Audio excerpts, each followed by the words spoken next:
earlier with this Beastmaster, especially if he itemizes for the push. But we'll see. We'll see what this game 2 is going to take us into. Exactly. Like this Beastmaster, I mean, we haven't really seen many boar builds recently anyway, but you're not going to do that versus the Enchantress. So we are most likely going to see an Aghanim Scepter, a Beastmaster build up here, and potentially just straight up skipping the Helm of the Dominator as well. Drums of Slum, eh? Yeah. We gonna be drumming. I feel like that Drums of Slum build-up is, it's so last year. It is. The amount of discussions we've had with Fear in the green room when we were back in Romania doing the DPC for PGL. He was always against Drums of Slum because like every time it was picked, it was used wrong. Yes.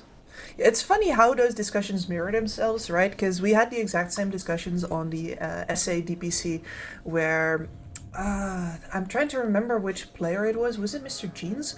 Somebody built the Drums of Slum really flippin' early on mid Beastmaster, and it just didn't work out because you wanted later than that. Yeah, pretty much. I mean, it was the old Beastmaster Ags which allowed you to spam axes, which was a reason why mid Beastmaster was a thing and why it could work. Mostly in pub games because it surprises with its damage output and the amount of tempo. Because it's less coordinated than an actual competitive game. Spicy, they actually sniped the range creep instantly in the top lane before it's even met with the other. Yep. Very curious about that move from Jing and Cox.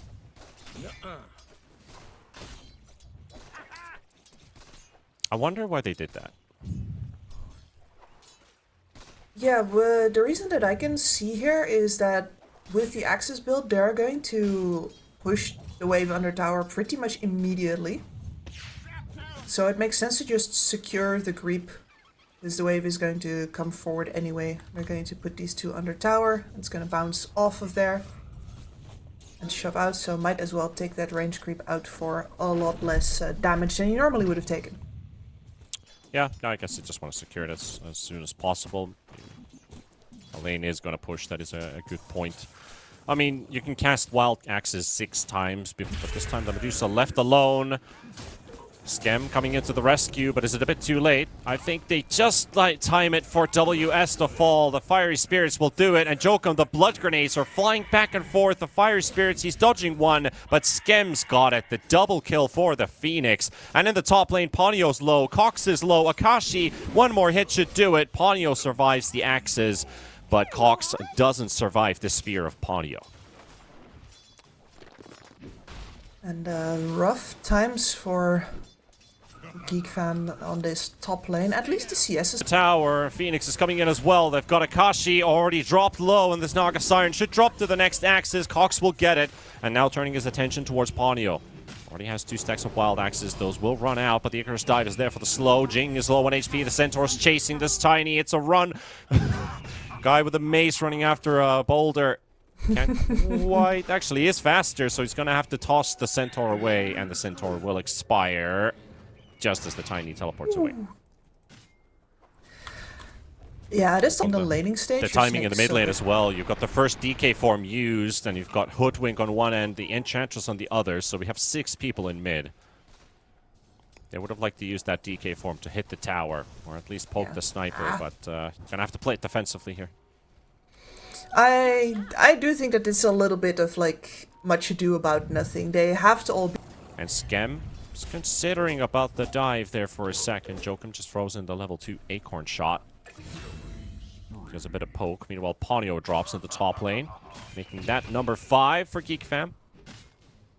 Yep, we need to get into position for that, and right now, this Phoenix is zoning them, and this is a level 6 Phoenix against a position, a level 4 and a level 5 support, so no way for the Ench to actually get in and yoink back.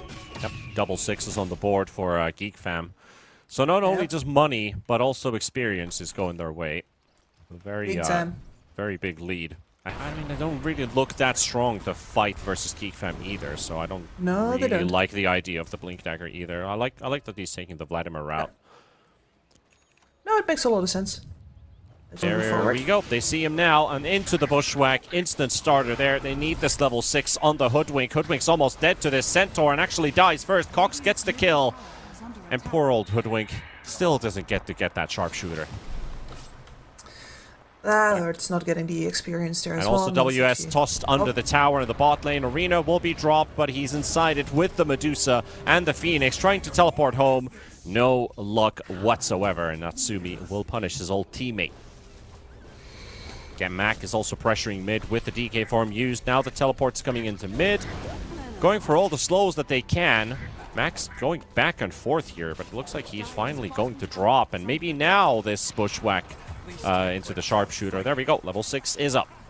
Ponyo tanks the first snake. Natsumi can't do much about it. Can take a while, though. Yeah, it's going to take a while, but he's still going to end up dying. 4-man rotation for the kill, but nothing's happening on the map, so with Cox. This is a big smoke. Two separate engagements happening. This smoke is going to lead into protecting the Tiny in the top lane. Mac coming with a blink stun onto Jokum. Jokum will drop. That's huge.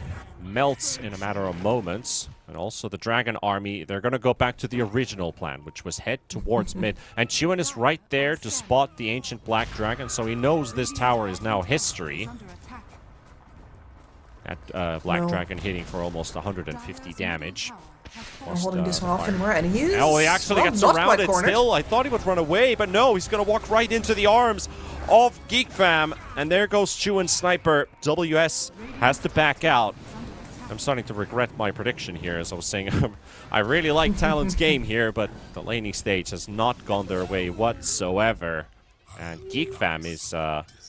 Yep, they're looking like the Geek Fam I'm used to casting. Lost the sniper already. Mars and Enchantress struggling to retaliate, to give anything back.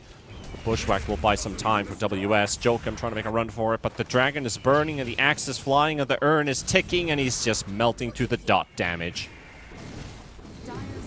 Yeah, I can see him contribute to the fights, which is something he is sorely missed right now. Yup. Again, another blink stun onto Jokum. I think at this point they realize there's probably a ward somewhere here, and it's literally sitting in the triangle, which they weren't able to deward despite a sentry literally placed there next to the... Well, with that, they weren't suspecting them necessarily to go in, but Chiwen actually dying first. This is just not the game for the sniper at all. Skem with a double, Ponyo again. Left to his devices. And it feels like they went just a little too early. They don't get the break in early enough from the Hoodwink, so the DK takes too long to die. And also the Naga Siren was... You know, a soft siege. It's not like you're 10k ahead of your opponent with a 6-slotted Medusa that can just stand in front.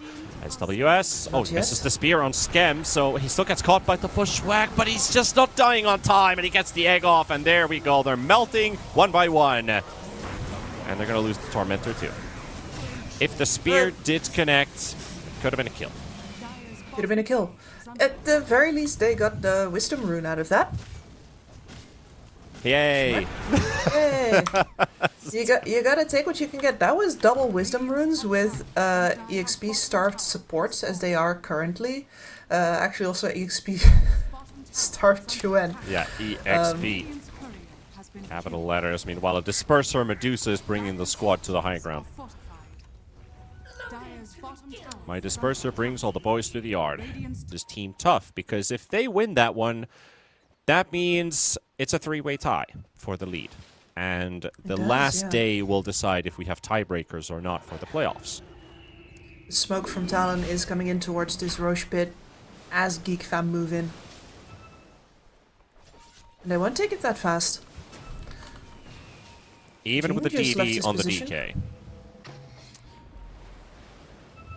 DK's real strength fight is them potentially first here. DK form used with his dragon form. Sniper. The one big key hero that can't go in first, but this is an optimal opening with Phoenix initiated. But DK and Medusa rush to Chiwen, and Akashi with the song say for the time being. Cox fighting WS, fighting Ponyo. They've already taken Skem out of play, who bought back and has returned. WS buying some time. They will regroup They set themselves together. They forced the buyback and got a kill. They will lose 2, and by the looks of it, Roshan is the next to drop as well. They gave it an effort. At least the sniper lives this time. Yeah, finally. I mean, the missing piece was always the Naga Siren joining with that song, right, in order to save the sniper. Yeah. That was as good of a state of execution as we were going to get. And let's not forget that the Naga Siren this time has been cutting waves, has been farming. And she is doing a good job at controlling the map right now. has built an Eternal Shroud. Yeah. That one's a little wild. Wild and worrying. Because that means there's more on Chuan's shoulders to deal with. But certainly between the Manta-style illusions from both the DK as well as the Medusa, you're never really going to have to move into that sniper your turn. Or you jump WS in the base. Yeah, they're not ready for this at all. Just gets surprised by the instant blink stun from Mac. And again, a step closer towards getting that Aghanims as they siege that tier 3 Chuan, tower for a bit. Chuan, but Chuan, yeah. Concussive We're gray both is up watching it. around. Do not get tossed back. That would be game. This is the last stand. It has come to this. Bushwhack misses. The Acorn shot arrived a little bit too late to form the tree. There goes the Tiny attempting there, but has the bullwhip. Do send the front. Ponyo's already lost 900 HP right away. Cox has to use his BKB as he's worried about these Naga illusions at the back. And the song used in the back as well. Akashi. He's got the whole team here, the whole wild world in his hands, but what can he do with it? Ponyo's already dead. Arena dropped down. Jing is inside, stuck in the stone gaze. Is the Mars. They got the Bushwhack as well onto Mac. Mars is still trying to fight for his life. Medusa is dropping low, but has the Aegis, so second life is still there. There's the blink stun from Mac on top of Jokum. But can they kill this sniper is the big question. He's the big one that they need to get. Akashi has to tank the bullet for the team. They couldn't kill the Medusa, but they could kill the Naga. And the siege continues. And now they are pretty much out of options. Chuan simply not dealing enough damage to make up for the fact that this Naga Siren has opted towards 15 seconds for ult. DK also 30 seconds for another dragon form. Jing. Oh, his blink got cancelled by shrapnel, so that was timely from Chuan. Yep. Natsumi, he's dropping low. And there we go. Oh, WS misses the spear! That was the one thing they needed to kill the Medusa and the Aegis and put her out of position, but no. Does not connect. Literally throws the spear through the Medusa as she just walks by. They finally got the Aegis, but here we go. The blink stun and another one from Mac to follow it up. Chuan surrounded and stun locked from 100 to 0. Skem standing the front with his Phoenix. Akashi's down a half and not even that much remaining as Big Mac, not straight out of McDonald's, but this DK, something else. Very athletic, pummeling through all of them. They're forcing out the buybacks. Sniper just going all the way back to the tier 4 towers, and nothing has changed. The siege continues to lose a lane of mid-racks and WS. Mars is history. Well, at least he has a buyback as well, but yeah, this last rack standing now. At the very least, Geekfam lost so fast. Look, this dragon going to work. Yeah, that's a lot of damage on a Naga. 62% physical resistance, my ass, like that guy just dies right away. That's Mega Creeps. That's another kill as the Enchantress is the one to drop. WS does get the arena to prevent the Tiny from jumping in, but the egg is deep, and it's an egg that they cannot fight against. Chuan, no movement speed, no nothing. He's dead as well. And this series ends up in a tie as Geekfam, they get themselves back on the brink. And that tie is, while it's really good news for Geekfam, I'm a little surprised at how it went down. Like, we were hoping for a titanic struggle.